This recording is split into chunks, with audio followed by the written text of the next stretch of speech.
Shalom, shalom, shalom. Mot recette, quatrième et dernière partie de notre enseignement sur Galates chapitre 3. La quatrième et dernière partie de notre enseignement sur Galates chapitre 3. Shalom, Yoel, faut avertir les frères sur la plateforme. Sur la plateforme Afrique et Europe. Comme ça, ils sont là, quoi. Et puis on va aller vite. Il est 21h en France.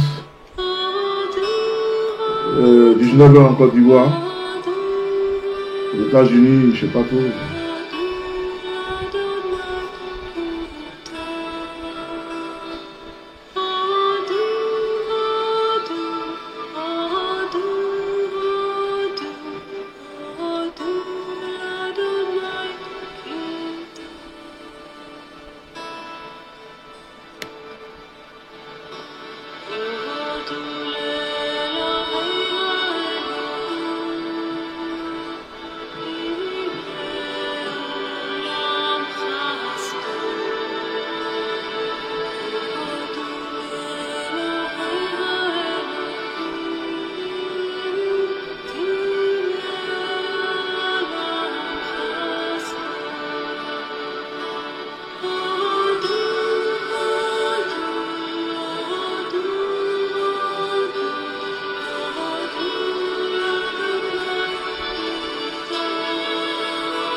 Shalom.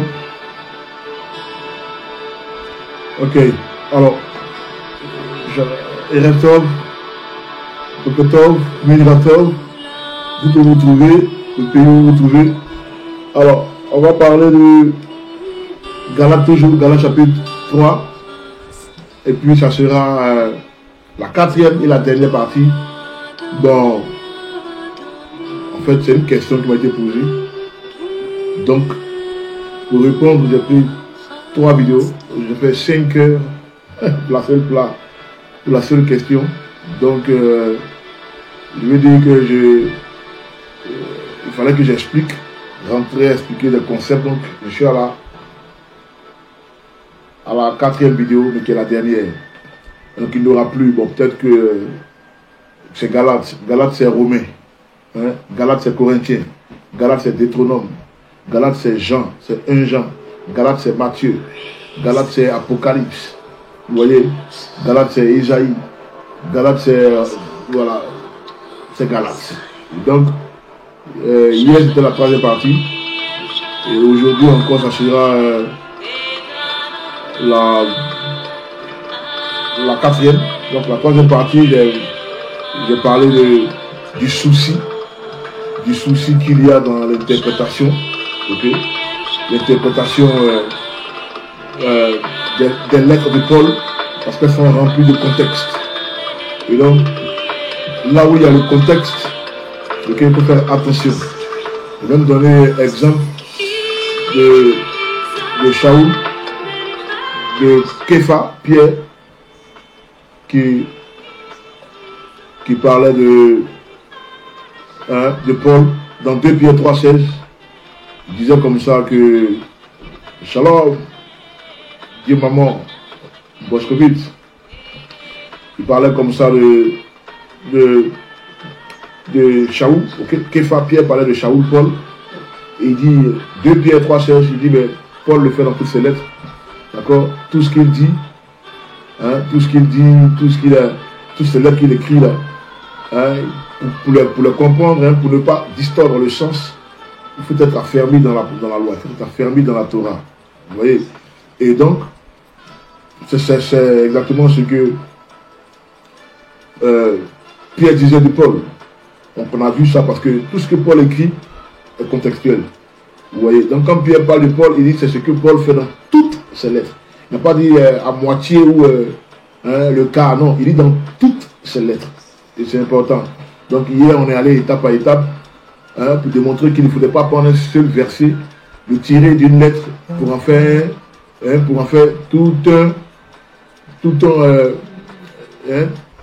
toute une signification. D'accord? Il est peut-être dangereux de prendre un seul verset pour en faire toute une épître.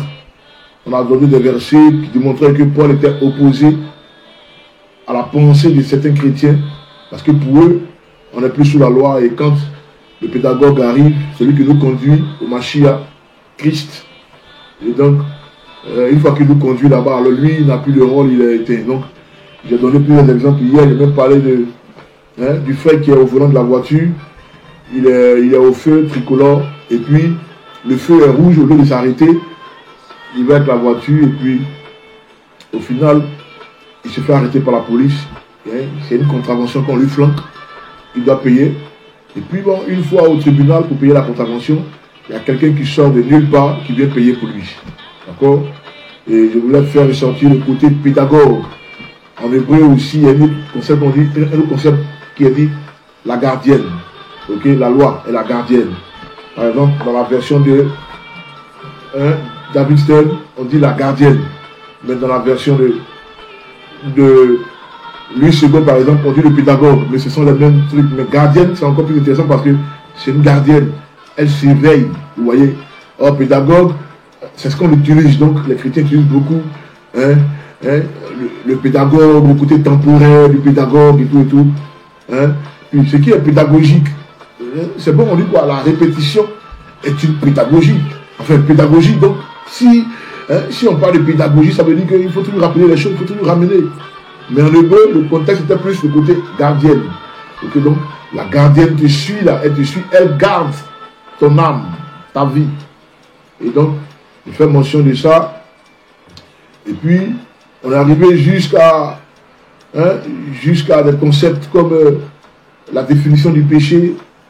Ok, la définition du péché, où il était dit que c'était la violation de la loi. Ok, quiconque transgresse viole la loi. Ok, donc le péché a vu le jour dans le jardin d'Éden. Et du coup, l'humanité devenait aussi pécheresse. Alors, donc on a parlé de ça, on a parlé aussi de Romains 3, verset 31, on a parlé du côté où on dit la loi confirme la foi. Okay? Puisque les chrétiens, toujours, pour eux, la venue de Yeshua enlève la loi. On a même dans Romains un verset qui dit Jésus est la fin de la loi. D'accord? Yeshua, celui qu'on appelle Jésus, à ce qu'il paraît, il est la fin de la loi. Okay? Or, la fin de la loi ne veut pas dire la fin comme terminaison. Il est la fin de la loi. Vous parlez de but. Ça veut dire qu'il est le but de la loi. Et il fallait savoir ça. Ok? Vous voyez? Et quand tu comprends Galates, tu comprends que Yeshua n'est pas la fin. Parce que là, on écrit la fin. Et ça, par contre, c'est du bon français. Ok? Ok? Parce qu'on dit c'est à ces fins-là qu'il fait ces choses. D'accord? C'est à ces fins qu'il se manifeste de la sorte. Ok? Ou c'est à ces fins-là qu'elle agit de la sorte. Parce qu'elle veut atteindre un but. Ça c'est du bon français. Donc, Yeshua est la fin, ne pas dire terminaison, mais il est le but de la loi. D'accord? Donc, quand Yeshua arrive, ce n'est pas qu'on met fin à la loi. Non. Bien au contraire, la loi confirme l'arrivée de Yeshua. Donc, quand on dit pédagogue, c'est aussi du bon français, mais dans la pensée hébraïque, on utilise souvent gardienne. Donc, la gardienne, puisque la gardienne, elle joue le rôle de surveillance. Et donc, c'est une surveillance en permanence. Vous voyez? Et donc, C'était ça le truc. Et on a dit aussi que la loi, on dit quoi? Anéantissons-nous donc la loi par la foi? Non, bien au contraire, nous confirmons la loi par la foi. Et donc, on a expliqué confirmer, ça veut dire quoi? Parce que hein, c'est que la loi n'annule pas la foi, ou la foi n'annule pas la loi. Voilà, la foi n'annule pas la loi. Pourquoi on parle de confirmation? On va faire les sorties. Matthieu chapitre 5, verset 17. Vous parlez de Yeshua quand il dit: ne croyez pas que je sois venu pour l'évatel. Je suis venu pour l'écaïem. Ok? En hébreu, il y a plus de sens. Il y a plus de ténacité. Hein? Et donc, c'est encore plus dur. Là, hein? Le sens est plus approfondi et plus appuyé. Ok? Donc, ne croyez pas que je sois venu pour abolir la loi et les prophètes, l'évatel. Je suis venu plutôt pour l'écaïem, c'est-à-dire compléter, vous montrer un exemple. Mais ça veut dire aussi accomplir. Mais si on reste sur ce contexte-là, les chrétiens diront que Jésus, il a accompli tout, donc nous n'avons plus rien à faire, d'accord? Nous croisons les bras et puis bon, il a fait le boulot. Non, la gardienne est là, ok? La gardienne est là, le pédagogue est là. On a expliqué ça. On a expliqué aussi que, vous voyez, les apôtres et tout ça, Paul et Yeshua, ils se basaient sur la loi pour se faire valoir, pour se faire comprendre. Hein? On va lire rapidement un verset. Jean chapitre 5, verset 39 à 47. Jean chapitre 5, 39 à 47. Partagez, les gars, partagez. Personne n'est au courant qu'on est en vidéo. Personne. Vous voyez le nom. Partagez. Jean chapitre 5, verset 39 à 47. Voilà. Jean chapitre 5, 39 à 47. Voilà. On dit, c'est Yeshua qui parle, il dit: vous continuez à scruter le Tanakh, parce que vous pensez trouver en lui la vie éternelle. Ce sont justement ces écritures qui rendent un témoignage de moi. Mais vous ne voulez pas venir à moi pour avoir la vie. Verset 41. Je ne recherche pas les éloges des hommes, mais je vous connais. Je sais que vous n'avez pas en vous d'amour pour Elohim. Je suis venu au nom de mon Père et vous ne m'accueillez pas. Si un autre vient en son propre nom, lui, vous l'accepterez. Verset 44. Comment pouvez-vous mettre votre confiance en Elohim, vous qui passez votre temps à rechercher les éloges les uns des autres, au lieu de rechercher seulement les éloges d'Elohim? Verset 45. Mais ne pensez pas que ce sera moi, hein, ce sera moi qui vous accusera devant le Père. Savez-vous qui vous accusera? C'est Moïse, Moshe. Celui sur qui vous comptez tant, c'est 46. En effet, si vous croyez véritablement en Moshe, vous me croirez aussi. Car c'est à mon sujet qu'il a écrit. Mais si vous ne croyez pas à ce qu'il a écrit, comment croirez-vous à ce que je dis? Alors, Yeshua qui parle ici, il sera arrêté bientôt, crucifié. Mais il donne des révélations vraiment à couper le souffle. Il dit, ce que Moïse dit, c'est de lui qu'il s'agissait. Yeshua dit que tout ce que Moïse dit là, c'est de lui qu'il s'agissait. En d'autres termes, si tu crois à Moïse, tu dois aussi croire en lui. Et à qui il s'adresse? Il s'adresse à ses frères, à ses contemporains et frères. Hein? Une classe, ça peut être les pharisiens ou les sadduciens, mais il parlait aux pharisiens. D'accord? Et c'est important de savoir ce qu'il disait là. C'est une bonne déclaration, ça. Il dit, si vous croyez en Moïse, vous devez croire aussi en ce que moi je vous dis, parce que ce que Moïse dit là, c'est de moi qu'il parlait. En d'autres termes, si tu es un chrétien et que tu veux découvrir la Torah et que tu veux découvrir une autre identité de Yeshua, tu dois rentrer dans les profondeurs. Et les profondeurs, c'est le Tanakh. Le Tanakh. Alors quand j'ai fait mention de ça, j'ai j'ai essayé de parler de ça hier aussi. Alors, nous allons aller pour la quatrième et dernière partie. Ce qui est très intéressant d'ailleurs. Oui, hier aussi, je parlais de la déclaration qui est dit je suis le chemin, la vérité et la vie. J'ai expliqué ça aussi. Je crois que les frères, ils ont compris ce que je voulais dire pour mettre en valeur la Torah. Parce que si tu parles de Galates, c'est toujours l'histoire de la Torah. Puisque Galates est mal interprété par des frères chrétiens qui disent qu'ils ne sont plus sous la loi. Et donc, Galates parle de la loi. Alors, on démarre la quatrième et la dernière partie. Alors, après tout ce qu'on a vu, tout ce qu'on a vu hier, dans la troisième vidéo, hein, après tout ça, il y a une révélation qui est cachée. Oui. Paul et Yeshua disent la même chose. Je viens de lire un verset de Yeshua. Il dit, si vous croyez en Moïse, c'est que vous allez me croire aussi, parce que ce que Moïse dit, c'est de moi qu'il parle d'ailleurs. En d'autres termes, ce que Moïse dit, c'est ce que je vous dis. Ce que Moïse dit, c'est ce que je suis en train de vous dire.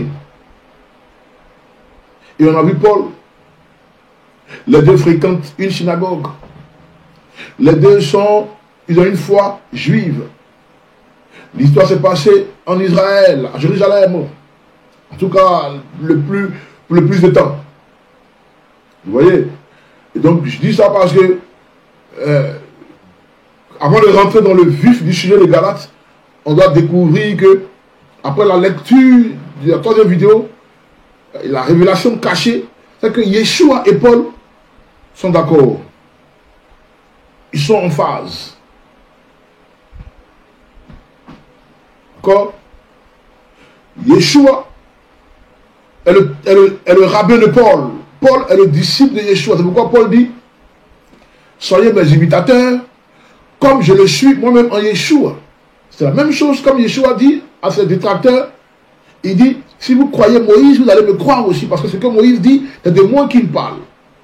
C'est le même verset aussi quand Paul dit, soyez mes imitateurs, comme moi je le suis au Mashiach. Si vous suivez un peu. Donc on a Moïse, on a Yeshua, et on a Shaoul, Paul. Donc les trois disent la même chose.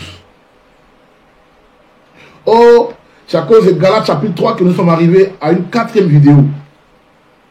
Et parce que la loi est la malédiction, le pédagogue, quand Yeshua arrive, tout est fini. Vous comprenez? Shalom, Zaken. Vous comprenez? Et donc, il fallait expliquer la vision de la loi selon Yeshua, la vision, hein, la conception de la loi selon Shaoul, et tout ça. Et donc, on est tous tombés d'accord. Si vous n'êtes pas d'accord, c'est ce que j'ai dit, bon, écrivez qu'on n'est pas d'accord. Si vous êtes d'accord que Paul et Yeshua disent les mêmes choses, alors écrivez aussi qu'ils disent les mêmes choses. D'accord? Alors, du coup, pour comprendre maintenant, comme j'ai dit, on met le deuxième pied dans le plat, puisqu'on a mis un pied dans le plat hier, on met le deuxième pied dans le plat aujourd'hui. Et donc, pour comprendre ou percevoir Galates chapitre 3, après tout ce tour d'horizon qu'on a fait, l'objectif primaire de la lettre de Shaoul est de s'opposer. Est de s'opposer. Mon cher, dit la même chose, Shalom. Ok. Ok. Parce que on parle de loi, Paul a dit, mais Galates 3, 19, il dit, mais donc pourquoi donc la loi? Donc on a fait un tour d'horizon. Que pense Paul de la loi? Donc après tout ça, après tout ce qu'on a dit là, donc la quatrième et dernière vidéo, on parlera maintenant de pourquoi il y a une certaine contradiction. Pourquoi il y a la contradiction? Pourquoi les chrétiens ne comprennent pas? Ils ne comprennent pas, donc on va aller à Galates chapitre 3. Galates chapitre 1. Nous, on a le secret. On a le secret pourquoi les chrétiens ne comprennent pas. C'est ce qu'on a expliqué. Donc on va maintenant réexpliquer la Bible, le concept de la lettre de Paul. D'accord? Alors, Galates chapitre 1. Alors, qu'est-ce que ça nous dit? Parce que l'objectif primaire de la lettre de Shaoul, c'est que Paul a entendu, c'est-à-dire il y avait une vraie rumeur, pas une fausse rumeur, une vraie rumeur. Hein, Paul a entendu dire que les croyants de Galatie, là, ok, hein, cette communauté-là, ils se font berner ou ils se font enseigner par d'autres personnes. Et cet enseignement-là est opposé à l'enseignement de Shaoul. Quatrième partie, hein, et dernière partie. Donc on met les deux pieds dans le plat aujourd'hui. Donc, Shaoul va écrire Galates. Il va leur écrire cette lettre. 6 chapitres. Regardez par quoi Shaoul commence. Chapitre 1. Il se présente d'abord. Ce sont ses frères, il se présente. Hein. Chapitre 1, verset 1, il se présente. Verset 2, il les salue et tout et tout. Verset 3, il parle de son mandat et tout ça. Et au verset 6, il dit, je suis étonné que vous vous détournez si vite de moi, qui vous ai appelé par la grâce du Mashiach, pour passer à une prétendue bonne nouvelle. Une prétendue bonne nouvelle. Paul veut dire que, pendant que lui, il est en train de parler, ok, il tourne le dos, et il y a un autre groupe qui vient séduire avec un mauvais enseignement ceux que lui, il a nourri spirituellement. Vous comprenez? Donc ça, c'est l'idée première. Il faut comprendre, ça, c'est l'idée première, c'est-à-dire l'objectif primaire de la lettre de Shaoul. D'accord? Donc, il y a un faux enseignement qui est là, donc Shaoul vient pour combattre ça. Donc, Galates, chapitre 1, versets 6 à 7. On peut continuer. Verset 7, il dit, d'ailleurs, ce n'est rien, il dit, une prétendue bonne nouvelle qui n'est en rien une bonne nouvelle. En réalité, certaines personnes vous entraînent dans l'erreur en essayant de pervertir la véritable bonne nouvelle du Mashiach. Mais si quelqu'un, nous-mêmes, ou un ange du ciel vous annonçait une bonne nouvelle contraire à celle que nous vous avons annoncée, qu'il soit maudit pour toujours. D'accord? Donc ça, c'est le souci. C'est le souci qu'il y a. Mais le souci n'était pas la loi, en fait. D'accord? Le souci n'était pas la loi sur laquelle les chrétiens s'agrippent. Pour dire non, on n'est plus sous la loi, on n'est plus sous la loi. La malédiction de la loi. Non. Le but de Galates, c'est que Paul écrit, parce qu'il y a un mauvais enseignement qui circule dans la communauté que lui, bon, le truc il est simple, Am Ségoula. Là, j'étais à Abidjan, je suis là, je retourne bientôt à Abidjan, ça t'achève. Mais quand je suis là, je suis revenu, ça fait maintenant 4-5 mois. Et puis, il y a des gars qui enseignent d'autres choses, autres que ce que moi j'enseigne à Am Ségoula là-bas. Donc, moi, je suis sidéré. Donc, j'emmène une lettre. Bon, Paul emmène une lettre. À leur époque, il n'y avait pas de mobile phone. Mais moi, je vais lui appeler. D'accord? Puis je dis, mais les gars, avec tous ces efforts, j'ai fait avec vous à Abidjan 6 mois. On a été bien, vous avez été bien abrévé spirituellement. Mais qui vous avez écouté? Donc, c'est quand je développe au téléphone avec eux que maintenant je parle de la loi. Yeshua est venu. Oui, Yeshua est venu, c'était la promesse faite à Abraham. 430 ans avant. Et donc quand Yeshua arrive, la loi qui était là, la gardienne là, elle est toujours là. Paul n'est pas en train de dire que la gardienne n'est pas là. Et donc je donne une illustration de comment ça se passe avec Am Ségoula. Voilà en fait le film. Mais le souci n'était pas la loi elle-même. Shaoul s'opposait plutôt au mauvais usage, ok, de la parole d'Élohim, ou si vous voulez, de la loi, ok, qui conduisait bien sûr à une distorsion. Alors, on aura le temps de parler de ça. Mais on va relire, c'est important. On va relire. Vous voyez la vision de Pierre. La vision de Pierre dans l'Acte des Apôtres. Des gens se sont mis à croire que cette vision-là donnait pour révélation le fait de manger tout et n'importe quoi. Or, on peut tout manger, mais voilà, manger les quadrupèdes, tue et mange 3 fois. Alors que il n'en était rien. La vision de Pierre révélait qu'il fallait maintenant intégrer dans la communauté des Nazaréens ces personnes qui ne sont pas nées hébreux. Vous voyez, je ne dis pas nés juifs, mais nés hébreux. Parce qu'on n'est pas juif. Donc, ces personnes elles ne sont pas nées hébreux, mais quand elles arrivent dans la communauté, elles sont accrochées, elles sont greffées à l'olivier naturel. Elles deviennent juives comme ceux qui y sont. C'est pourquoi Pierre, on dit quoi? Il y a Corneille qui l'appelle. C'était la vision, hein, la révélation de la vision. Mais ça, c'est contextuel. Vous voyez? Contextuel parce que Pierre faisait partie de cette... Hein, Pierre, par contre, il vient de l'école de Chamaï.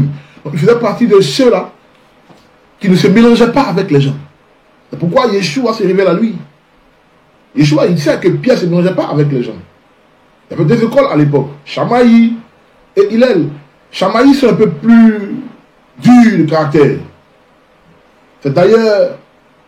Hein, ces 2 écoles que Yeshua prend exemple quand il dit soyez plutôt, il dit soyez non seulement soumis à vos maîtres, hein, à ceux qui sont doux de caractère, mais aussi à ceux qui sont de caractère difficile. Il faisait allusion aux 2 écoles. L'école d'Hillel et l'école de Chamaï.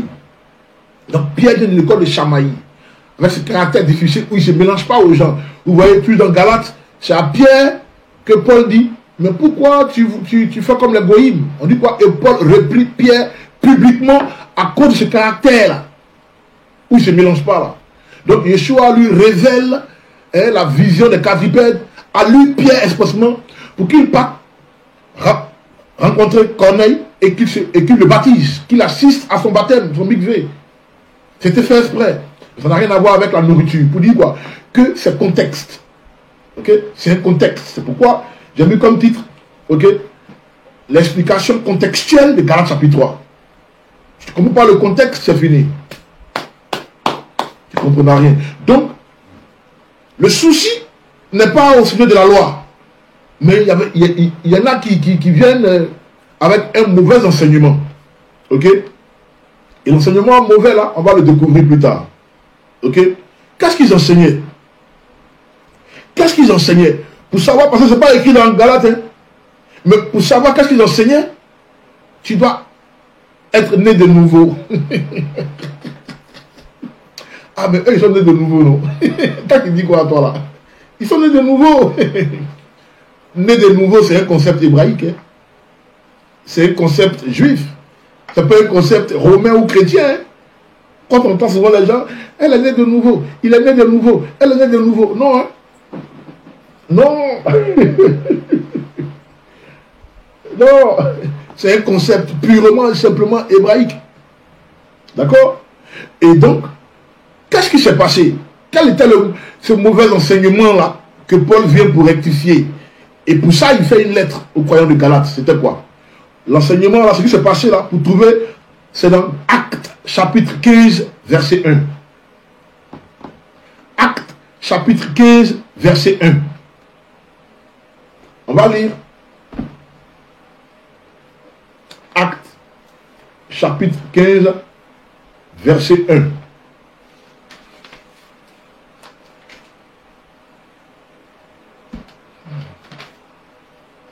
Actes, chapitre 15, verset 1.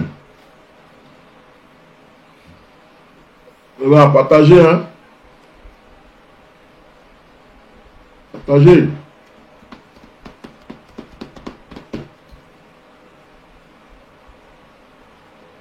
Actes, chapitre 15, verset 1. Mais, quelques hommes vinrent de Yehuda, de la Judée, à Antioche, et commencèrent à enseigner les frères ainsi. Si vous ne faites pas la Brit Mila, la circoncision, telle qu'elle est prescrite par Moïse, Moshe, vous ne pouvez pas être sauvés. Donc, quand Paul tourne le dos, voilà ce qui s'enseigne là-bas. Donc, Paul écrit pour dire, hey, qui vous a dit ça? Qui vous a dit que c'est ce qu'il y a? Attention, hein? Attention aux faux enseignements. Mais attends, mais Galates, mais pourquoi vous êtes qui vous a ensorcelé? Regardez le terme que Paul emploie. Il dit, mais pourquoi vous êtes dépourvu de sens? Galates. C'est Paul qui dit ça dans sa lettre. Qui vous a ensorcelé? Qui vous a dit ça? Alors, quand Paul donne le dos, et il vient dire que si tu n'as pas quoi, s'il n'y a pas eu d'ablation, c'est-à-dire couper le prépuce, le yaozobo, hein, la circoncision, tu ne seras pas sauvé. Il faut couper ça. Donc pour eux, la circoncision, faire la circoncision te sauve. Paul dit, mais qui vous a dit ça? Mais si vous dites ça, ça veut dire que la venue du Mashiach, c'est zéro. La venue du Mashiach, c'est zéro. D'accord? Et donc, c'est ce qui se passait. Et ça, j'ai expliqué la fois dernière qu'on appelle ça les traditions. Parce que Paul pensait comme ça avant sa rencontre sur la route de Damas. Suivez très bien la 4e et dernière vidéo. Paul, il pensait comme ça. Il pensait comme ça. Avant sa rencontre spéciale sur la route de Damas où il fut aveuglé. Et donc, quand il passe de l'autre côté, dans la secte des Nazaréens, il dit, mais je connais ça. Ça, c'est un faux enseignement. Ça, là, moi, j'étais trop gelé dedans. Dans les traditions de mes pères, j'étais un coriace. Dans notre génération, j'étais le plus fort dans ça, là. Qui se souvient? J'ai fait même tuer Étienne, non? Parce que, qu'est-ce que j'ai dit? Il voulait suivre ce certain Yeshua, là, non? Hein? Il prêchait contre le temple, non? Oh, c'était faux, mais il faisait partie des monteurs. Étienne a été tué sous mensonge. Amen. Et donc, ils se glissaient dans les assemblées pour convertir à leur propre bonne. Oui. Oui. Oui. Verset 2, 4. Oui. Et donc, c'est ce qu'ils faisaient. Et beaucoup les suivaient pour ça. Beaucoup les suivaient.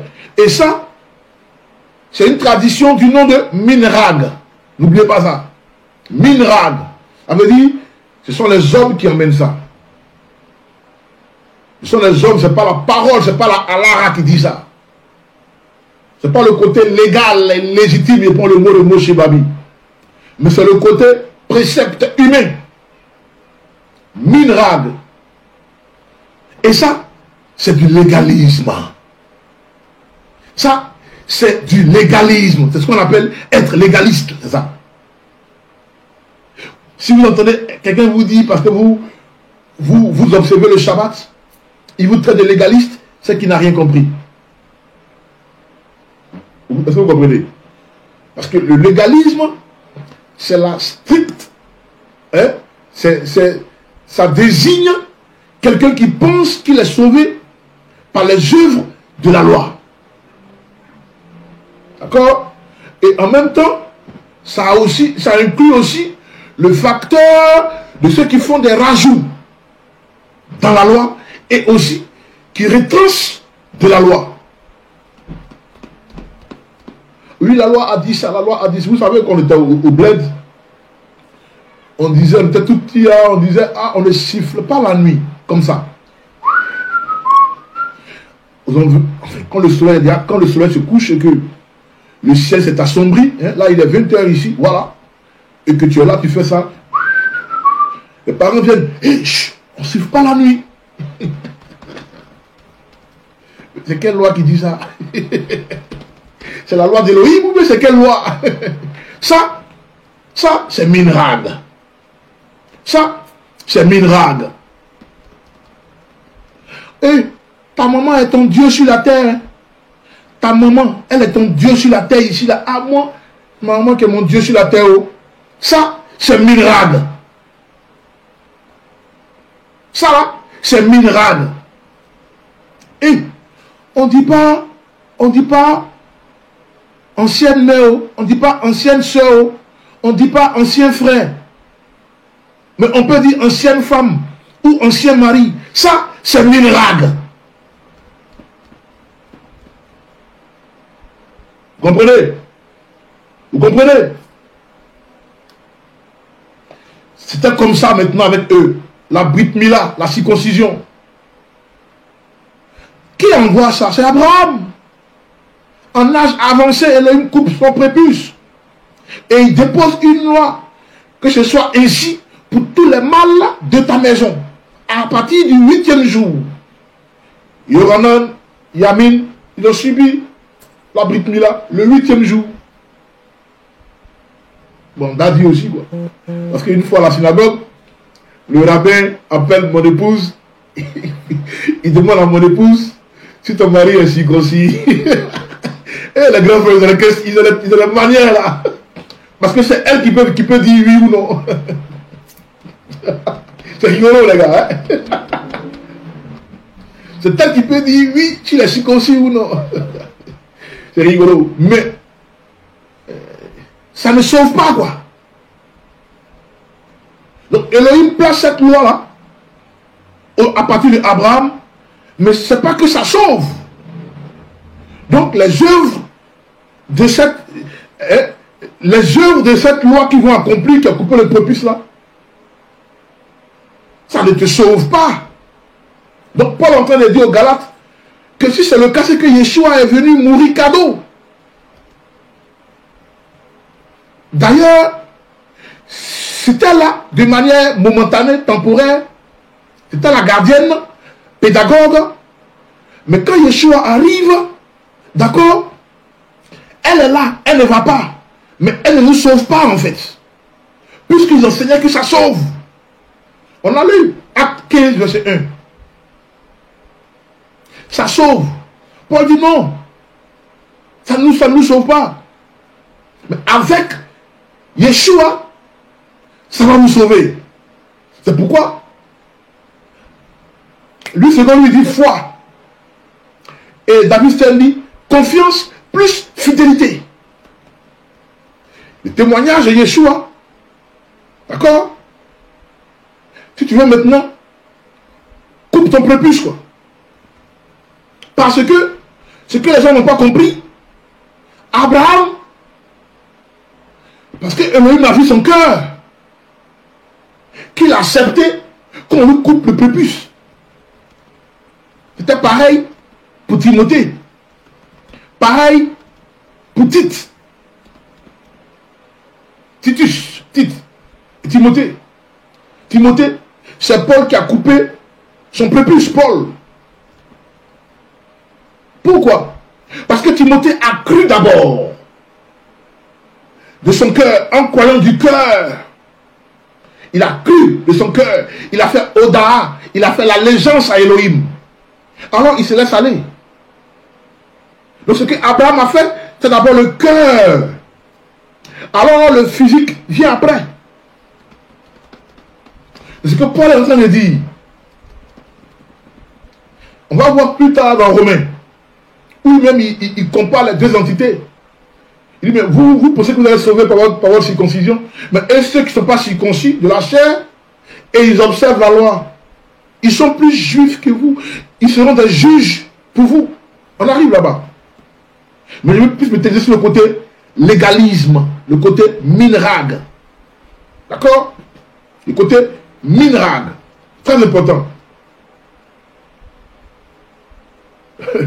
Zaken dit, minrag, aide-toi et le ciel va t'aider. Bon, ça aussi, c'est ça aussi. La connerie comme ça. La connerie comme ça. Et on trouvait ça, on le trouve jusqu'aujourd'hui dans le judaïsme.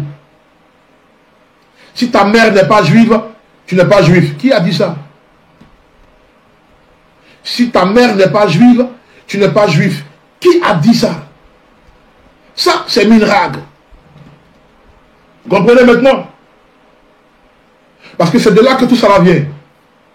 Donc nous, quand on nous voit comme ça, on dit, hey, on nous voit là, on nous voit là, on dit, hey, lui là, lui là, lui là. Non. Pur produit. Pur produit. Maintenant, ça devient clair. J'ai rencontré le Beddin avant mon certificat. Avant mon certificat. Avant que je me donne mon certificat, j'ai rencontré le Beddin. Il a dit, mais j'ai entendu dire que quand tu n'es pas tamant, tu es juste tamant. Il dit, non. Il expliquait l'histoire là plusieurs fois. Mais j'ai posé la question au Beddin, la maison des juges. Le Beddin de Londres, hein, ici, en Angleterre, ici. Le Beddin de Londres. 3 rabbins à qui il faisait face. Il dit, mais Abraham, il est né juif ou bien il n'est pas né juif?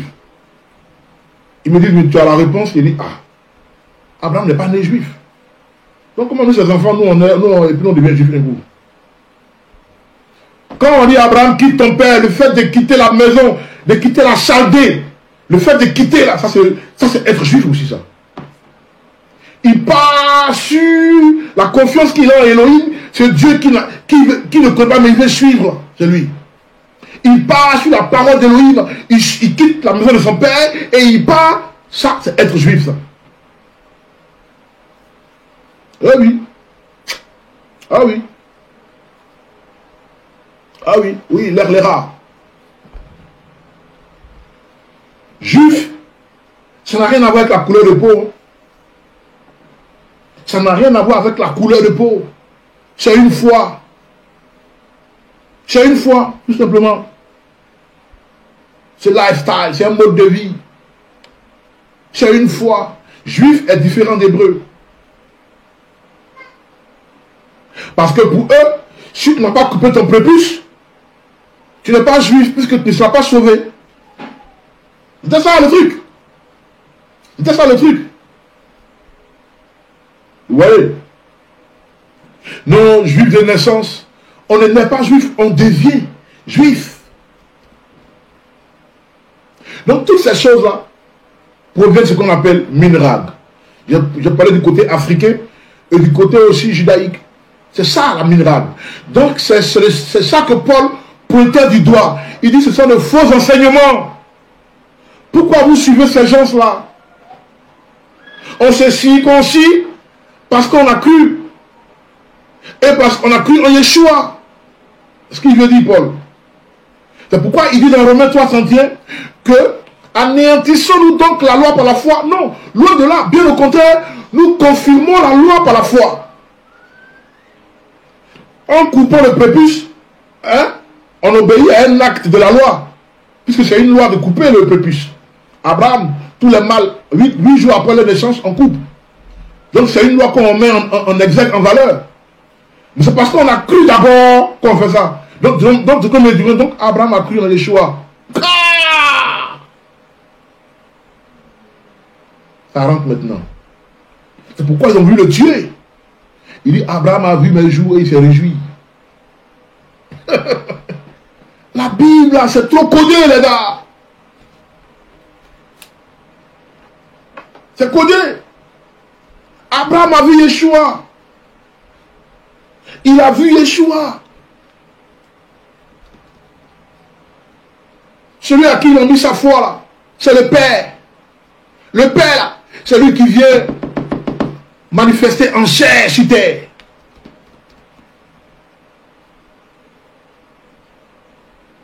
Ah oui. Et du coup, ça nous amène à Romains. Romains chapitre 2. Romains chapitre 2. On va développer un peu le contexte. Puisque ça fait mouche. Hein. Ah oui, oui, oui. Ça fait mouche. Les gens parlent de ça. Oh, il est juif, il n'est pas juif. Il est juif, il n'est pas juif. Il est juif, il n'est pas juif. Judaïsme.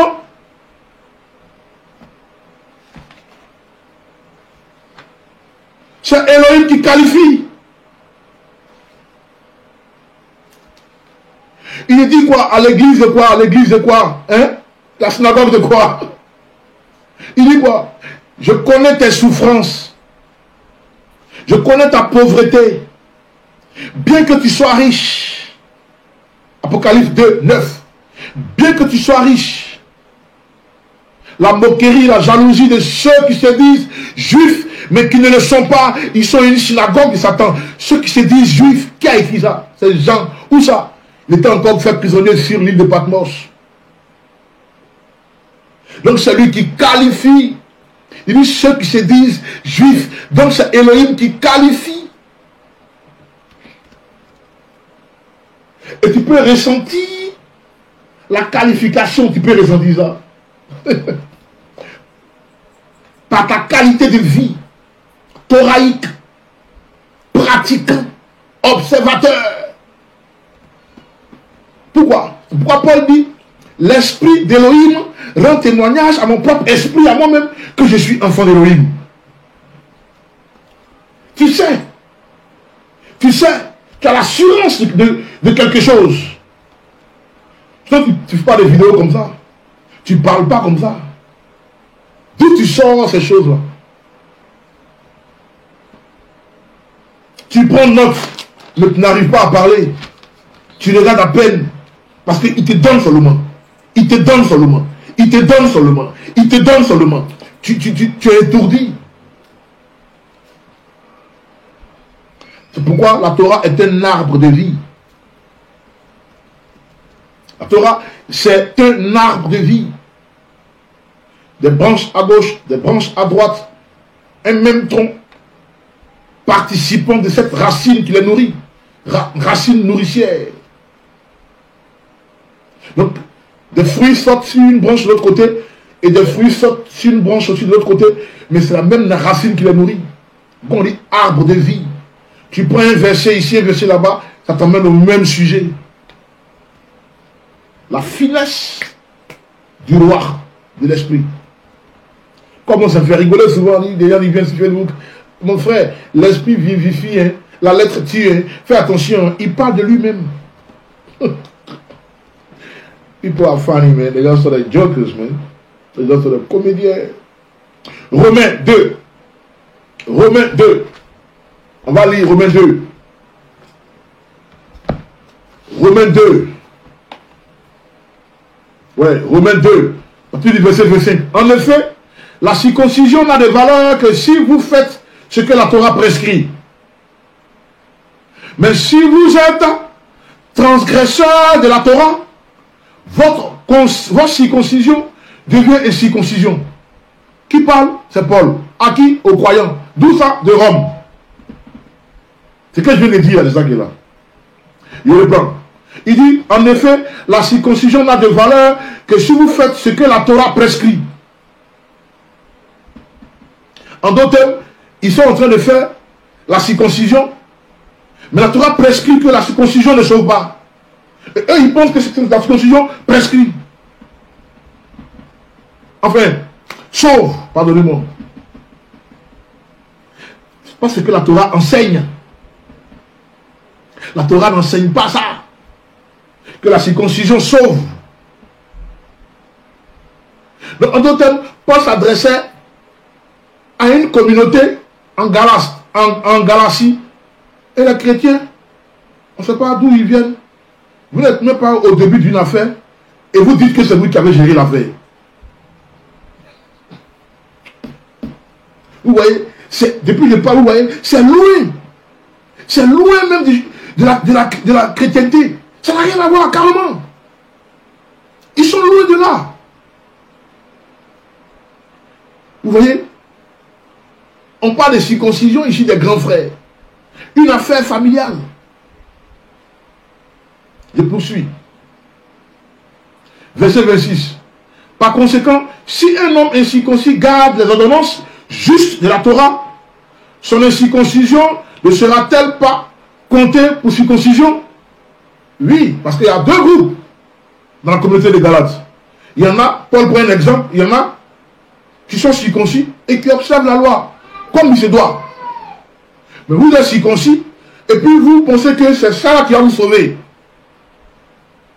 Non. On dit si on coupe,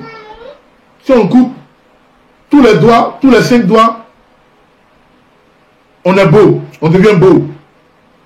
Tu coupes un doigt et puis tu dis que tu deviens beau. Coupe les 5 doigts là, on dit que tu deviens beau. C'est ça l'histoire. D'accord? Et Paul poursuit.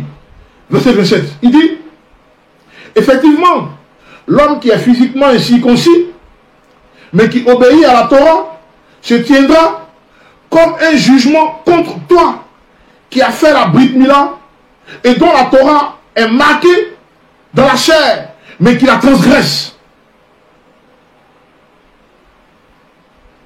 Un étranger, un goy, un gentile, un gentil, ou quelqu'un qui vient d'une autre nation, il arrive dans notre communauté, un étranger, ok, il n'est pas hébreu, il arrive dans votre communauté, et puis lui, il n'est pas circoncis, mais il observe la loi, il a plus de valeur que vous.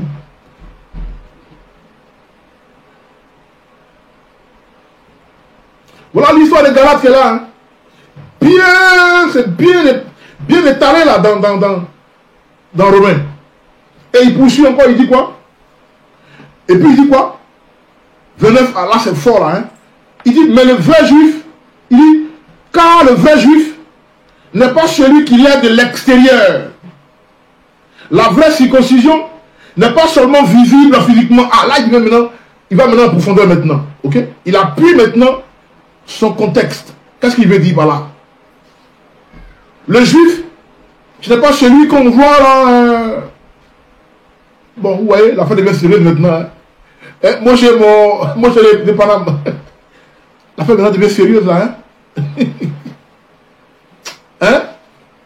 Il y a ça combien en sorte on va, c'est mes grands frères là. Mais quand il va là, il tape fort. Hein? Bon, il laisse tomber. Hein? Si vous voulez qu'il laisse tomber, dites laisse tomber. Là, on saute ici là. Écrivez, hein? Sinon il va parler de ça comme ça. L'affaire est sérieuse.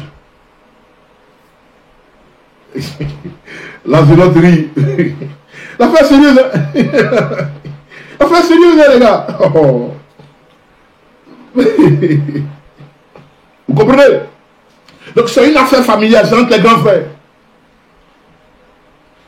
Paul parle à ses frères, à ses frères en fait. Et toi tu quittes à Rome là-bas, tu as pris l'avion, tu es quitté au Vatican, en Italie, tu viens jusqu'en Israël pour dire que ouais c'est toi on parle. Toi t'es qui? Eh, quand il y a Ikakuka, parole Wadja.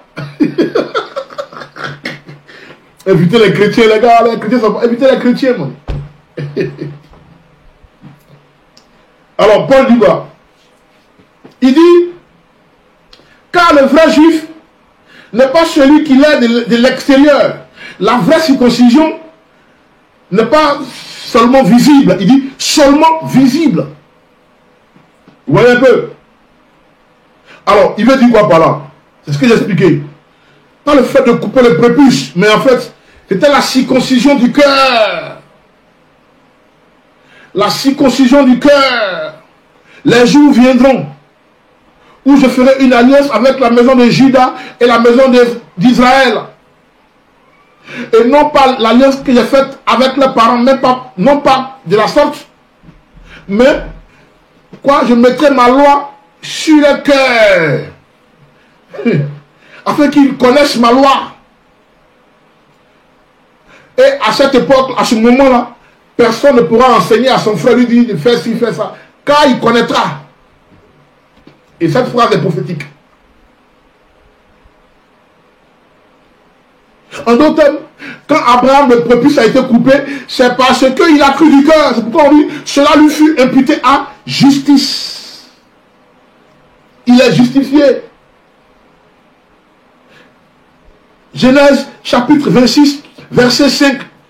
Abraham a écouté ce qu'on lui a dit de faire. Il a fait ce qu'on lui a dit de faire. Donc, il a écouté et il a pratiqué. Il a écouté et il a fait ce qu'on lui a dit de faire. En quoi faisant? En observant la loi, les commandements, les préceptes, les ordonnances, les enseignements d'Élohim. Voilà pourquoi sa postérité sera multipliée, sera très grande. Genèse 26, 5. C'est Galate nous amène là-bas, un Galate. Vous voyez? Et donc, Abraham C'est lui qui a initié le côté de circoncision selon Elohim, selon sa descendance, c'est le père. Il a coupé pour lui. Mais quand il coupe son yaourt, son prépuce, c'est parce qu'il a d'abord cru dans le cœur. Le fait qu'il ait quitté la maison de son père, c'est un acte de foi colossal. C'est pourquoi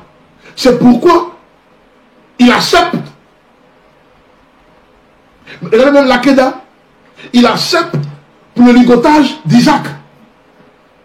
On pouvait tout lui demander, Elohim pouvait tout lui demander, il allait accepter. C'est pourquoi Elohim descend sur terre pour venir le voir. Ces trois invités, pour qui Abraham prépare lui-même, il les vu sous la tente. Elohim faisait partie. Ceux chez qui il intercédait pour son neveu Lot, Elohim faisait partie des trois personnes. Il n'a jamais vu une telle foi sur terre. Il a vu Noé, on dit Noé le juste. Mais Abraham, là, il n'avait pas encore vu ça. C'est quel gars, ça, là? Il a la foi, hein? Dernière tentative. Il dit, ton enfant, là, va le tuer. L'Akéda. Il met l'hôtel, tout et tout. Il place tout et tout. Il met l'enfant sur un anon. Il va avec lui. Il dit, vous, là, c'est serviteur. Il dit, vous restez ici. Je vais avec l'enfant. Il a placé l'enfant sur l'autel comme ça, bien. Placé l'enfant, il est prêt à... Dans la pensée hébraïque, c'est un ange qui a attrapé sa main. Dans la pensée hébraïque, c'est un ange qui a attrapé la main d'Abraham. C'est pas qu'il a entendu une voix qui dit... non. Il a entendu la voix, mais un ange a attrapé sa main. Tu connais la force d'un ange. Tu connais. Demande à Jacob, il va te parler. Amen. Et tout ça, c'est la pensée hébraïque. Tu ne retournes pas à la racine hébraïque, tu es mort. Tu es mort. C'est ça, Bila. Être docile, haute fidélité. Souvent, quand je vois les trucs, on est sur les réseaux sociaux, tu vois les gens, ils veulent apprendre la Torah, mais la circoncision du cœur manque, ils ne sont pas encore circoncis, tu rigoles. Ils te voient, ils veulent faire comme toi. Ils te voient, ils veulent devenir comme toi. Ils veulent aussi exister. Tu les inspires. Oui, de ta vie d'enseignant là. Tu les inspires. Mais ils ne savent même pas par quoi tu es passé. Le brisement, ils ne connaissent pas le brisement. Ils ne connaissent pas le brisement. C'est ça. Le réunion de soi. Ils ont des programmes par-ci, ils ont un emploi du temps par là, ils ont un schedule par là. Et puis bon, ils veulent aller même, ils vont rester au niveau. Abraham, son fils unique. Son fils unique. Préfiguration du don de Yeshua. Elohim a tant aimé le monde qu'il a donné son fils unique. Abraham a tant aimé le monde, ok, qu'il a donné son fils unique. Même figure. Les gens, ils ont 2, 3. Ils n'ont même pas un, ils ont 2, 3. Ils ont dit 1, c'est pas là.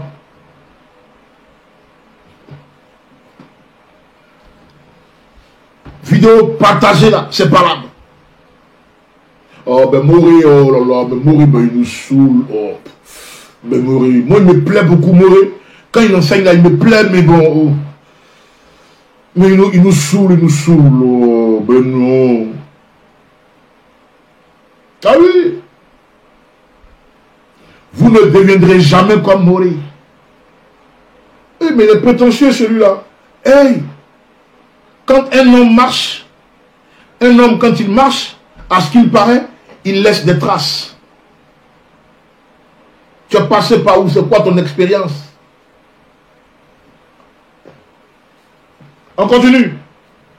Et après les Galates, on est en train de clasher mes Talmidim ici. Et là, pardonnez-moi où. Et après les chrétiens, ils clashent mes Talmidim. Chrétiens vraiment. On continue la lecture. Alors, et il dit maintenant, verset 29, il dit, mais le vrai juif, vous voyez, il donne maintenant la définition du vrai juif. Il dit, mais le vrai juif, il est intérieurement. Et la vraie circoncision est celle du cœur. Ah, voilà, il dit ça maintenant. Elle est selon l'esprit et non selon la lettre. La louange de ce juif ne vient pas des hommes, mais d'Elohim. Vous voyez, Donc, Paul maintenant est en train de... C'est pourquoi Paul a été tué mal. Parce que ça, les grands frères n'aiment pas ça. Hein. C'est l'un des frères, c'est l'un des frères, des grands frères qui a dit ça. Le Rav Shaoul. Ils vont jamais le côté, hein. Ils vont jamais le citer comme référence. Hein. C'est nous, on doit citer Paul. Soyez fiers de dire le rabbin Paul, le Rav Shaoul, le rabbin Paul. Et puis vous décortiquez, mal même. Pourquoi? Parce que c'est roi Véraïm, c'est esprit et vie. La lettre tue, mais l'esprit vivifie. Ils vont toujours gâter son nom. Mais c'est à vous de faire ce boulot. C'est à vous de bien parler de lui. De réfléchir ce qu'il a dit. De parler. Ah oui. Donc, Paul donne là l'identité juive. C'est quoi la judaïté? Il explique. Le vrai juif, celui qui est de l'intérieur, sa louange vient de là-haut, pas des hommes. Donc les hommes ne qualifient pas. Ce n'est pas un homme qui a été qualifié. En tout cas, je ne veux pas décourager ceux qui veulent aller avoir un certificat de conversion. Moi, j'ai eu certificat. J'ai eu aussi un certificat de conversion. Hein. Je l'ai eu en 2009. Ouais. Oui, je suis passé les grands frères. Ouais. C'est clair. Hein. La yeshiva, tout ça, c'était ensemble. Hein. Oui, c'était ensemble, tout ça. Pas décourager les gens. Hein. Mais c'est un appel de parcours. Il est personnel. Hein. Voilà. Je ne dis pas, je ne crache pas dans la soupe. En plus, je ne crache pas dans la soupe, hein, parce qu'il faut savoir ce que je viens de dire, en fait. Ok? Je ne suis pas en train de dénigrer ou... Non. Donc, je ne décourage pas ceux qui veulent faire ça. Si vous voulez aller vous convertir au judaïsme, c'est vous qui voyez, allez-y. Voilà. D'accord? Mais le juif, ce n'est pas un homme qui qualifie, en fait. Puisque, quand un homme doit qualifier, il peut se tromper, il peut qualifier une synagogue de Satan. Il peut qualifier ceux qui se disent juifs alors qu'ils ne le sont pas. Oh, Elohim, il connaît bien. Et il y a les critères. Paul donne les critères. Ça vient du cœur. Si vous voulez, les chrétiens sont des juifs en miniature, mais ils ne savent pas qu'ils sont des juifs.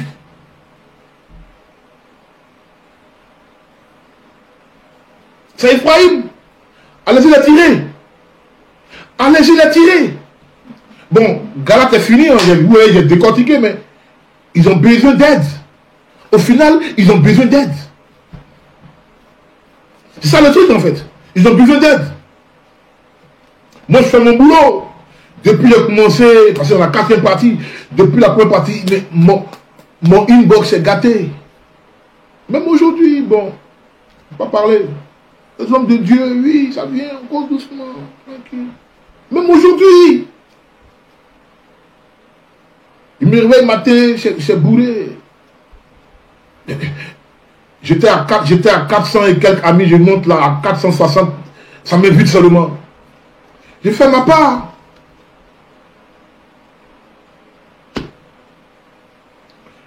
C'est pourquoi je ne suis pas d'accord avec la lettre de Paul où il dit il n'y a ni juif ni grec.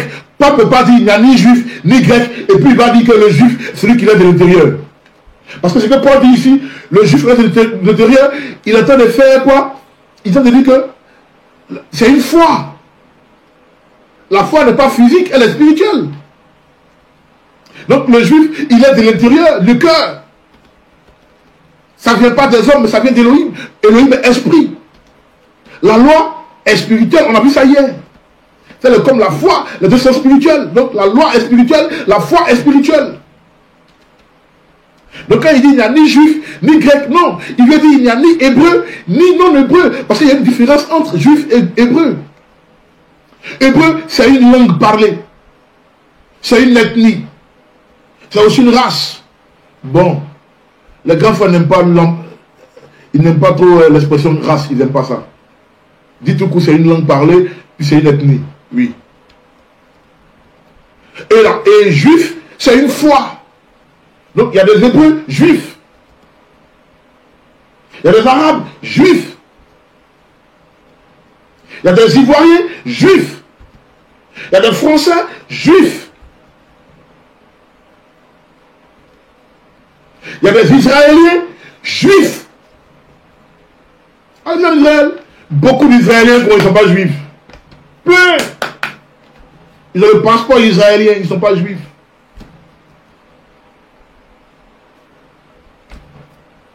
Vous voyez? C'est pourquoi on dit dans Actes des Apôtres, chapitre 2, on dit tous les juifs qui sont sous le ciel, ce jour-là, se sont rencontrés lors de la célébration de Shavuot, entre parenthèses, Pentecôte. Des juifs, d'où ça? De la Libye voisine, de l'Égypte, de l'Éthiopie, de l'Arabie Saoudite, de Rome, de la Mésopotamie, de la Pamphylie, des juifs qui viennent de là-bas. Et donc, ils se mettent à parler, ils se trouvent à Jérusalem, et ils sont entourés par des badauds qui viennent, où ça? De la Judée, des Judéens. Ils entendent ces différents gars-là parler en hébreu. Ils disent, mais ah oui, eux là, ils ne sont pas d'ici, pourquoi ils parlent notre langue là? Ils ne sont pas d'ici, pourquoi ils parlent nos langues? Pourquoi ils parlent ça là? C'est Ephraïm qui est parti. Ephraïm est parti par la porte de la Syrie. Ils sont allés en exil. Mais comme c'est Shavuot là, ils sont arrivés à Jérusalem. Mais eux, ils parlent italien, ils parlent arabe, ils parlent grec, ils parlent... Mais ils viennent parler nos langues. Ça, les chrétiens disent, c'est ribabababa, ribabababa. Tu ne retournes pas à la racine hébraïque. Tu vas parler en langue jusqu'en 100 ans. L'affaire est sérieuse, hein? Ça ne peut pas rigoler, les gars. L'affaire est sérieuse. L'affaire est sérieuse. Ah oui. Ah oui. Et donc, c'est de ça que l'apôtre Paul parle dans Galates. Il dit, il y a des gens qui sont quittés ailleurs pour venir vous séduire, Galates. Mais qui vous a ensorcelé? Un autre évangile? Une autre bonne nouvelle, même si c'est un ange, même si c'est mon Paul, je reviens encore pour changer, ne m'écoutez pas. Voilà ce qu'ils sont en train de mettre dans la communauté. Non, si tu es juif, quand tu es circoncis, là tu es juif, là tu es sauvé. Paul dit, hey, quittez-la. Quittez-la, ne vous écoutez pas. Hein. Même chose comme pour les Colossiens. Paul dit, mais ne vous laissez pas juger par ces gars-là. Pareil pour Galates. Ne vous laissez pas juger par ceux-là, Galates. Pareil. Pareil. Et les chrétiens ont mal compris. Ça veut dire on peut manger, on peut désobéir, on peut violer le Shabbat. Mais vous ne laissez pas juger. Mais qui juge qui? Contextuel encore. Donc eux, ils pensent que la circoncision là, non, ça c'est charnel, mais est-ce que ton cœur est circoncis? Ah donc tu violes la Torah. Donc il faut croire. Tu crois d'abord du cœur, en confessant de la bouche, et en croyant du cœur, voilà où ça nous mène au salut. Mais vous, c'est que la circoncision et c'est fini. Non, non, non, non, non, non, non, non, non, non. C'est la foi en Yeshua et la Torah. Et l'observation de la Torah. Parce que Paul, en fait, c'est ça qui est Galate. Et donc, avant que le Messie, la promesse du Messie ne soit passée, avant que le Messie n'arrive, ils étaient quoi? Avec Aaron, la loi, hein, sous l'ordre aronique. Quand ils ont péché, ils vont, une fois à l'année, dans le lieu très saint, ils vont faire quoi? Yom Kippour, Yom Kippourim. Donc la loi de Moïse était là encore sur eux. Mais quand Yeshua arrive, la loi qui est le pédagogue, qui est la gardienne ne disparaît pas. C'est pourquoi il dit, ne croyez pas qu'il soit venu pour abolir la loi. Mais ce que ceux-là ils font dans Galate là, c'est l'égalisme. Là c'est un truc, c'est un autre truc maintenant qu'ils amènent là-bas. Ils viennent pour mélanger les gens maintenant. Paul dit, j'ai été persécuteur comme vous avant, les gars, réveillez-vous. Je l'ai fait pareil. Ne les écoutez pas. C'est là-bas que j'étais avant. Où j'ai fait tuer Étienne. C'est pareil, ne les écoutez pas. Le Messie est venu. Sinon, il est mort en vain. C'est ce que Paul dit. Parce que Galate est simple. Je ne sais pas pourquoi les gens parlent sur Galate. Galate est trop simple. Et ce qui rend ça simple, c'est le retour à la racine hébraïque. Sinon, tu es perdu. Sinon, tu es perdu. Alors, quand ils vont dans Galate, dans Acte 15, on dit, ah, les gens là disent que toi tu dis, parce que c'est ce qui s'est passé.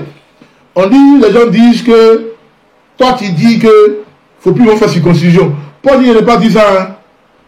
Je leur ai dit que circoncision là, ça ne sauve pas. Et ils ont fabriqué l'histoire. Ça, c'est une fausse rumeur, je n'ai pas dit ça. On dit, ah, bon, comme tu n'as pas dit ça là, viens, tu vas faire le vœu des Nassi. Le vœu des Nassi là, hein, c'est un acte de la loi. Nombre, on va lire. Nombre, chapitre 6. Nombre, chapitre 6.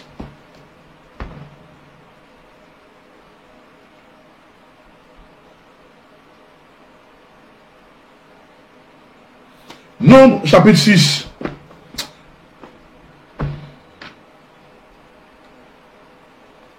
Nombre, chapitre 6.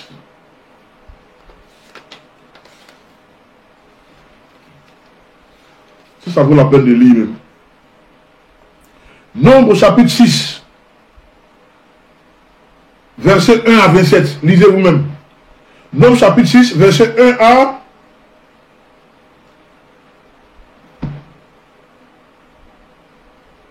C'est tout nombre en fait. Tout le chapitre de nombre. Ok? Tout le chapitre de nombre. On retrouve ça dans la parachate Nassau. C'est pour les chrétiens quoi. Donc, écrivez, ils vont voir. Nombre chapitre 6, verset 1 à 27. Là-dedans, on parle du vœu de Nassi. D'accord? Et vous allez voir que Paul, il accepte. Il accepte le vœu de Nassi. Parce que c'est une loi. Et ce qui dit ça, c'est dans Nombre. Et Nombre fait partie des 5 livres de la loi.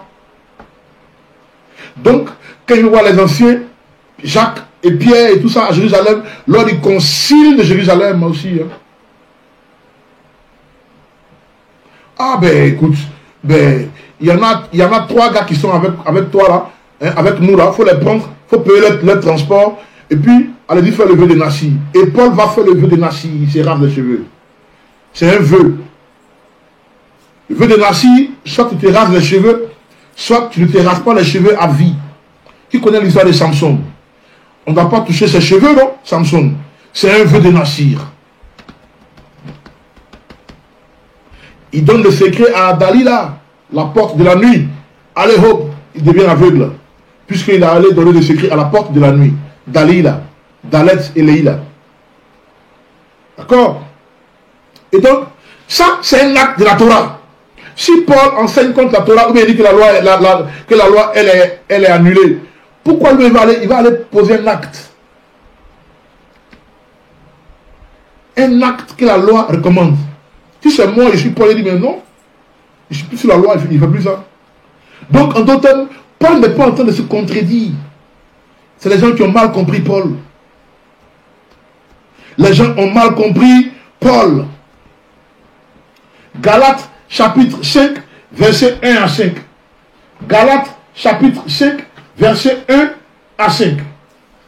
Galates, chapitre 5. Ça vaut la peine de lire ça là-même.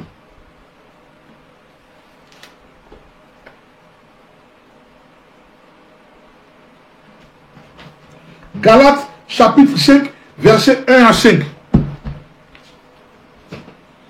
C'est pour que nous soyons libres que le Mashiach nous a libérés. Tout dans sa lettre au Galates. Là, il est à la fin, donc il entend le conclure, donc là, il baisse la garde, hein, là, il passe un peu de pommade, et puis il leur donne encore plus de révélations. Hein, de ne pas écouter les anciens, hein, enfin, les menteurs et le faux enseignement, là, cette prétendue bonne nouvelle, alors qu'il n'en est rien, hein, à la fin, il dit ces choses, donc écoutez maintenant. C'est pour que nous soyons libres que le Mashiach nous a libérés. C'est pour la liberté que le Christ nous a libérés d'après les chrétiens. Vous connaissez ça, non? Demeurez donc fermes et ne vous laissez pas soumettre de nouveau au joug de l'esclavage. L'esclavage que les gars là emmènent. C'est pourquoi, quand ils sont arrivés à Jérusalem, les gars leur ont dit, mais des choses que vous-même, vous ne pouvez même pas subir, vous voulez les faire ça aux nouveaux qui sont arrivés. On va lire ça aussi avant de lire ça, ok? On va lire ça avant de lire ça, ok? Oui, il faut qu'on lise ça, c'est important. Il faut qu'on lise ça. Il faut qu'on lise. C'est important de lire ça. Il faut qu'on lise. Acte 15, je crois bien, ouais, acte 15. C'est important parce que bon, les gens ne lisent pas, c'est pourquoi. Excusez-moi, hein, je suis un peu fatigué, c'est pourquoi je fais tout ça. Ok. On va lire, hein, on va lire quand même. Arrivé à Jérusalem, il fut accueilli par la communauté messianique, y compris les émissaires et les anciens. Il racontait ce que Elohim avait fait pour eux, mais certaines personnes du parti de Purushim, des pharisiens, qui étaient venus à la foi, ils ont cru en Yeshua, hein, des pharisiens qui ont cru en Yeshua, des Purushim qui étaient venus à la foi, se levèrent et dirent, il faut circoncire les païens et leur enjoindre d'observer la Torah de Moshe. Verset 6, les émissaires et les anciens se réunissent pour examiner cette question. Après une discussion interminable, Pierre, Képha, se leva et leur dit, frères, vous le savez depuis longtemps, Elohim m'a choisi parmi vous, afin que par ma bouche, les goïms, ok, les païens, entendent le message de la bonne nouvelle. Là, il parlait de l'histoire de Corneille. Ok, les païens, ok, les goïms entendent le message de la bonne nouvelle et qu'ils croient. Et Elohim, qui connaît les cœurs, a témoigné en leur faveur en leur donnant le roi Kodesh, tout comme à nous. Il n'a fait aucune distinction entre eux et nous. Ah, c'est l'histoire de Corneille qui expliquait la vision de Pierre là. Il explique ça. En fait, là, il donne maintenant la révélation de la vision. Ce n'est pas une affaire de nourriture, vous voyez, non? Et il dit, il ne fait aucune distinction entre eux et nous. Mais il a purifié leur cœur parce qu'ils ont mis leur confiance en lui. Verset 10. Mais maintenant donc, pourquoi mettez-vous à l'épreuve? Écoutez bien. Pourquoi mettez-vous à l'épreuve en imposant un fardeau sur la nuque des Talmidim que ni nos pères, ni nous-mêmes n'avons eu la force de porter? Non. C'est seulement par l'amour et la bonté du Seigneur Yeshua que nous pouvons croire et être délivrés. Il en est de même pour eux. D'accord? Donc, Képha révèle quelque chose là qui est important. Képha est en train de dire ici aussi que, là il explique le contexte, que le fait de faire la circoncision, et vous pensez que ça vous sauve, et que les nouveaux venus à la foi là, vous leur mettez ça là, c'est comme un fardeau. Puisqu'ils n'ont pas encore cru, ils ne sont pas encore bien affermis. Ok? Il n'y a aucune fermeté en eux. Et puis vous leur donnez un gros fardeau comme ça. C'est pour ça que Moré dit, répondez aux questions, partagez, regardez ces vidéos, étudiez. Parce que le jour où vous serez confronté à lui, ou à un gars dehors, il peut vous mettre mal à l'aise. Le gars peut vous humilier. Tu portes une kippa, tu es dans la parole et puis tu bloques une question. C'est la même chose. C'est la même chose. Quand on vient à la Torah, quand on fait le retour à la scène hébraïque, n'oubliez jamais ça. C'est pour étudier. C'est pour étudier. Donc on fait étape par étape. Notre méthode, c'est ce qu'on fait. Mais il y en a dans leur tête, comme ils viennent du monde romain, du monde édomite, ils pensent que c'est un fardeau. Nous, on ne dit pas fais ci, fais ça, fais ci. Il y a des gens, parce qu'ils côtoient d'autres rabbins, ils pensent que les documents que nous donnons là sont des documents biaisés. C'est étape par étape qu'on fait. On n'envoie pas le guide familial. Après, on donne encore un autre guide.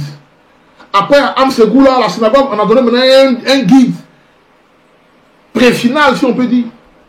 Pourquoi? Parce qu'il y a notre sidou qui va sortir. Le sidou complet. Donc, du mini sidou, on est passé au livre qui va sortir bientôt. Étape par étape. Sinon, le gars, il est trop nouveau, il ne peut pas prendre tout ça là. On te donne un livre, là, il y a beaucoup de sidou ici. On te donne un livre en tant que nouveau, tu ne comprends pas. Il faut apprendre l'hébreu. Pourquoi? Parce que prier en hébreu, la prière a plus d'efficacité. Même quand tu ne comprends pas et puis tu pries en hébreu, la prière a plus d'efficacité. Et ça, peu le savent. Donc Pierre dit ici que, mais non, nous n'avons pas pu gérer les mouvements. Les nouveaux l'avaient laissé là. Ils ont cru en Yeshua. Après, hein, quand ils seront convaincus, ils vont poser l'acte. Pourquoi? Parce que poser un acte sans conviction, c'est appelé péché. Donc, on attend d'abord qu'ils soient convaincus, et après, maintenant, ils vont poser l'acte de ce circoncis. Alors, si tu m'écoutes, que tu n'as pas encore coupé, c'est que tu n'es pas encore convaincu. Si tu es convaincu, passe à l'acte. Parce que je donne encore un enseignement spécial sur la circoncision. Et du cœur, et du prépuce, l'ablation. C'est important ça. Donc, Pierre dit quoi? Il dit, la bonne nouvelle est qu'il croit, Shema, écoute et obéis. Parce qu'en hébreu, au lieu de dire croire, on dit Shema. On dit écoute et obéis. Donc il faut qu'ils écoutent, ils sont nouveaux, ils écoutent, mais ils doivent obéir. Quand ils obéissent, ils obéissent, ils obéissent, ils obéissent. Après, on leur coupe le prépuce maintenant. Parce que la foi maintenant, le côté, la parole devient chère en lui. Là, il fait les vidéos comme ça, là, il n'a pas froid aux yeux. Il est trop sûr de lui quand il parle. Oui, parce que c'est l'assurance qui fait flipper l'ennemi. Pierre dit encore, il dit quoi? Il dit quoi? Non, verset 11, il dit non, c'est seulement par l'amour et la bonté du Seigneur Yeshua que nous pouvons croire et être délivrés, que nous pouvons croire. On ne dit pas croire en hébreu, au lieu de croire, on dit Shema. Et être délivré.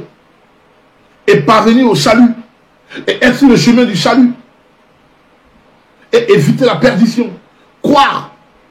D'accord? Et donc, quand Pierre dit ça, maintenant, on va maintenant lire, bien sûr, Galates 5, versets 1 à 5, pour comprendre maintenant le contexte. C'est pour que nous soyons libres que le Mashiach nous a libérés. Donc, quand Paul écrit, vous voyez, il rejoint Pierre. Pierre, il a emmené de l'autre côté Paul, chez les païens, Pierre, chez les grands frères. Mais ils ont le même langage qu'ils emploient. D'accord? C'est pour que nous soyons libres que le Mashiach nous a libérés. Demeurez donc fermes et ne vous laissez pas soumettre de nouveau au joug de l'esclavage. Puisqu'il y a eu l'esclavage dehors quand on était païen, on vient dans le Mashiach maintenant et puis vous nous faites faire des circoncisions. C'est quelle affaire ça? Pourquoi encore un autre joug encore? Pourquoi? Voilà Galates. Un chrétien ne peut pas comprendre ça, il faut qu'on lui explique ça là. Voilà Galates. Et il dit encore, notez bien mes paroles. Moi, Shaoul, je vous le dis, si vous subissez une Brit Mila, on vous fait une circoncision, le Messie ne vous profitera en rien. Vous voyez, c'est contextuel. Il n'est pas en train de dire que ne faites pas ça. Mais il dit, à cause des gens là, si vous subissez ça là, vous rentrez encore dans l'esclavage. Encore, c'est-à-dire que vous allez encore dans vos vomissures. Vous retournez encore avant votre acceptation de Yeshua. C'est-à-dire que Yeshua ne vous fait à rien si vous acceptez de faire ça. Mais Paul n'a pas dit de ne pas faire, quoi. Il dit non, c'est étape par étape. Ne les suivez pas, les gars, là. Et qui est-ce que vous allez faire? Sinon, c'est Paul qui a coupé pour Timothée. Oui. Timothée, c'est le petit de Paul. Comme Zaken de Côte d'Ivoire est pour moi, là. C'est comme ça. Zaken, on vérifie, hein, si c'est coupé. Eh, Mouré, il en plein là et puis il dit les trucs comme ça. Pour que les gens comprennent. Pour que les gens comprennent. Pour qu'ils se fassent une idée maintenant de la parole. Timothée, c'était un balèze. Hein. C'est vrai, c'était un jeune, mais il était mature, il pouvait comprendre la parole. Paul l'a vu tout petit grandir. Il a coupé. C'est lui qui a coupé pour Timothée. Timothée a crié. Il a crié. Ouais. Mais il était là ce jour-là. Il était là. Timothée a dit tu vas me tuer. Mais parce que Timothée a cru. C'est pourquoi il a appointé Timothée en tant que responsable. Il dit ne sous-estime pas ta jeunesse, Timothée. Tu es balèze, Timothée. Amen. Je poursuis la lecture. Verset 3. Je vous avertis de nouveau. tout homme qui subit une brit mila, une circoncision, est dans l'obligation d'obéir à la Torah tout entière. Donc il affirme maintenant que ne croyez pas que ça sauve le peuple. Non, vous devez obéir à la Torah tout entière. Les chrétiens ont pris ça là pour dire non, si tu obéis à une loi, tu dois obéir à toute la loi. C'est contextuel. Paul l'a dit ici que si vous faites ça là, ne pensez pas que c'est ça seulement que vous devez faire et puis vous verrez le reste. Non, vous devez obéir à toute la loi. That's what Paul was saying.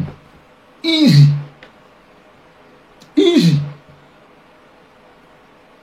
Il dit encore, je poursuis, il dit, vous qui cherchez à être déclarés justes aux yeux d'Élohim par le quoi? Par la loi. Dans lui, second, on dit par la loi. Non. Paul nous dit maintenant par le légalisme.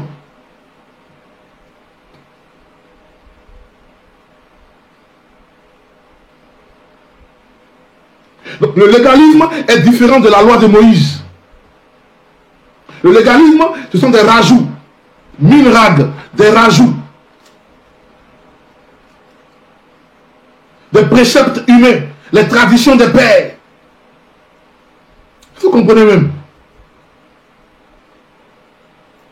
Donc Paul, il dit quoi? Au verset qui vient maintenant, il dit quoi? Au verset 4, Paul dit quoi? Vous qui cherchez, il parle là, il a écrit la lettre, il dit, vous qui cherchez à être déclarés, vous qui voulez suivre les faux, ces faux enseignants là, hein, détrompez-vous, hein, vous qui cherchez à être déclarés juste aux yeux d'Élohim par le légalisme.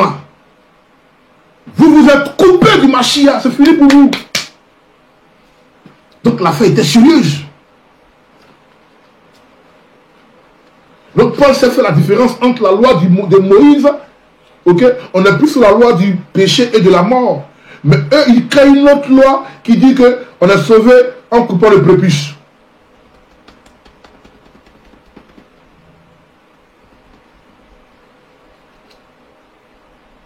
Jusqu'au jour d'aujourd'hui, ça existe encore. Il n'est pas donné le nom du livre. Ça va créer des choses. Il y a des livres où on écrit ça dedans. Pour être sauvé, c'est ça là qui dit ça. Il n'est pas donné même le nom du livre. Il n'est pas donné. Ça n'envoie pas là. Il a écrit ça ici, quoi, mais il n'est pas donné. Après, le roi dit il faut s'appeler, laisse ça là. C'est pas important. Jusqu'aujourd'hui, ça existe encore. Et il y a plusieurs formes. Ta maman n'est pas juive, donc tu n'es pas juif aussi. Non, on est juif. Non, le juif, c'est celui qui est blanc de peau. Non, comme ça, comme ça. Et de l'autre côté aussi, il y a des enfoirés qui viennent pour dire que ceux qui sont en Israël, là, ce n'est pas les vrais juifs. Moi, je ne suis pas dans ça. Ce n'est pas les vrais juifs, mais il faut aller là-bas, ils font Shabbat. Le seul peuple qui fait Shabbat sur la terre des hommes.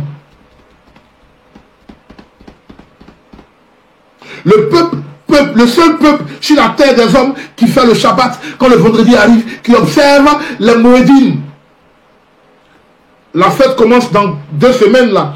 Yom Teruah, Rosh Hashanah. Va en Israël, tu vas voir. C'est la parole qu'ils obéissent comme ça. Quel pays au monde qui fait ça? Va à Paris le vendredi soir. Va à Paris le vendredi soir. Va à New York le vendredi soir. Viens ici, viens à London Beach, ici là, viens ici là. Au point de Big Ben, ok, à Oxford. Viens le vendredi soir, tu vas voir. Samedi matin, tu vas voir. Les gens vont se mettre à l'aise. Les gens vont dans le nightclub. Pour eux, ils sont à l'aise comme ça. Maintenant, va à Jérusalem. Ville morte, chacun chez soi, Shabbat. Le concept appartient à celui qui le met en valeur. Vous dites que ce n'est pas le vrai peuple qui est là-bas. Que non, quoi, les Kazans, Caucasiens, quoi. Guerre, ma flèche. C'est Israël qui est là-bas. C'est le peuple qui est là-bas. Où on voit Elohim, c'est au mont Moréa. Les gens, ils sont là, ils parlent. Mais vous faites quoi? Vous faites le Shabbat? Non, les Juifs, Moïse était noir. Non, Moïse était... Mais tout le monde est au courant de ça. Mais il faut faire Shabbat maintenant, on va voir. Observe la loi maintenant. Pratique la loi maintenant, on va voir. Vous voyez? Donc, celui qui n'étudie pas, là, voilà comment on joue à lui, en fait. Moi, c'est mes grands frères, man. Et je suis le gardien, ils comptent demain. Moi, il y a mes gars, hein. Ils voient mes vidéos. People don't know, man. People don't know. People don't know, hein. People don't know, man. Donc voilà, en fait, l'histoire. Voilà l'histoire qui est là. D'accord? Et donc, il faut connaître ça, en fait. Le légalisme. Prenez note. Le légalisme désigne au sens large le souci de respecter la loi. Au sens plus appuyé, il désigne ceux qui pensent qu'ils seront seulement sauvés par les œuvres de la loi. C'est ça le légalisme. C'est ça que Paul parle ici. Ce qui est différent de la loi de Moïse. Et la loi de Moïse, c'est telle que la loi d'Élohim. C'est telle que la loi du Mashiach, de Christ. Jésus-Christ, c'est sa loi. C'est ça que quand Jésus a dit, ne croyez pas que je sois venu pour abolir la loi. Il veut dire, ne croyez pas que je sois venu pour abolir quoi? Le pédagogue, la gardienne, elle est là toujours. Vous voyez? Mais je ne ferai pas votre miracle là. Ça, il dit quoi? Vous prenez les préceptes de vos parents, des anciens, au détriment, okay? Vous les considérez au détriment de la loi, des commandements d'Élohim. C'est-à-dire les préceptes, le légalisme, là, il préfère ça au détriment de l'autre. Voilà Galate. Voilà Galate qui est là comme ça. Si vous avez compris Galate, dites que vous avez compris. Comme ça, on va évoluer. On a même maintenant les deux pieds dans le plat. Hein. Même maintenant, les deux pieds sont dans le plat là. Hein. On est en train de marcher sur le Saka. Hein? Saka en Côte d'Ivoire, dans la langue BT, ça veut dire le riz. Mais je crois chez les Gabonais, le Saka c'est la sauce feuille. Comme chez les Camerounais, le Ndolé. Donc on met les deux pieds dans le Saka. Hein? Dans la sauce. On marche sur les viandes, tout ça. Ok?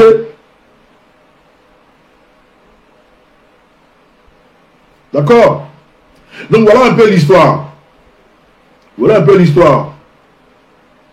Donc, Paul n'est pas en train d'aller contre la loi en fait. Mais il va contre des gens qui sont venus après son départ de Galate pour distraire ceux qui sont en train de leur donner de faux enseignements. Amen. Donc je crois que je vais mettre fin à la vidéo. Je vais mettre fin à la vidéo. Je vais mettre fin à la vidéo. Si je crois que j'ai déjà fait 1 heure, mais c'est la dernière partie. Ok?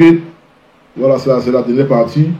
Et donc, en conclusion, aussi ce que les chrétiens pensaient, vous voyez, moi je pense que vous devez partager ça aux frères, un frère comme le frère Moshe de Paname qui essaie de faire, il est meilleur de faire là, c'est très intéressant quoi. D'accord? Voilà quoi. Donc le Rav Shaul s'adressait aux faux enseignants. Donc il plante le décor dans Galates chapitre 1, verset 6 à 8. Il plante le décor déjà là. Ok? Mais il ne parle pas à nous qui observons la loi. Il ne parle pas à nous qui parle, nous qui observons la loi de Moïse. Il parle des gens qui sont en train de faire ça là-bas. Donc les chrétiens, eux, ils pensent que c'est nous qui sommes les gens là. Vous voyez? La parole donne de l'intelligence. Vous voyez? Nous, on a le témoignage de Yeshua et on observe la loi de Moïse. Donc, ce sont les deux là.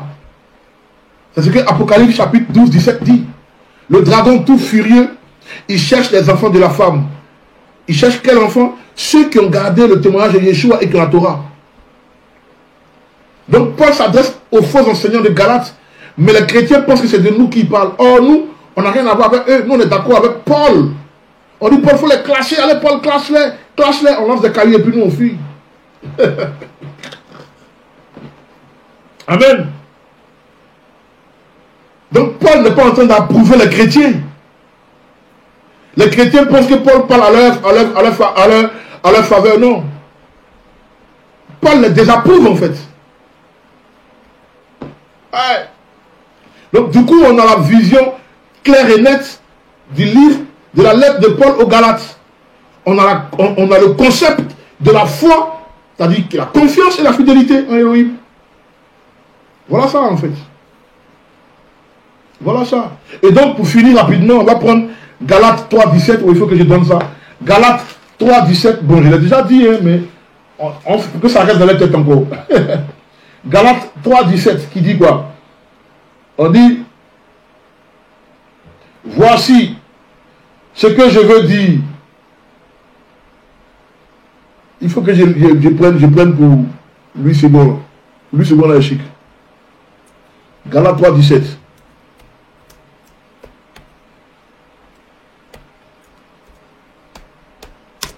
Voilà. Voici ce que j'entends.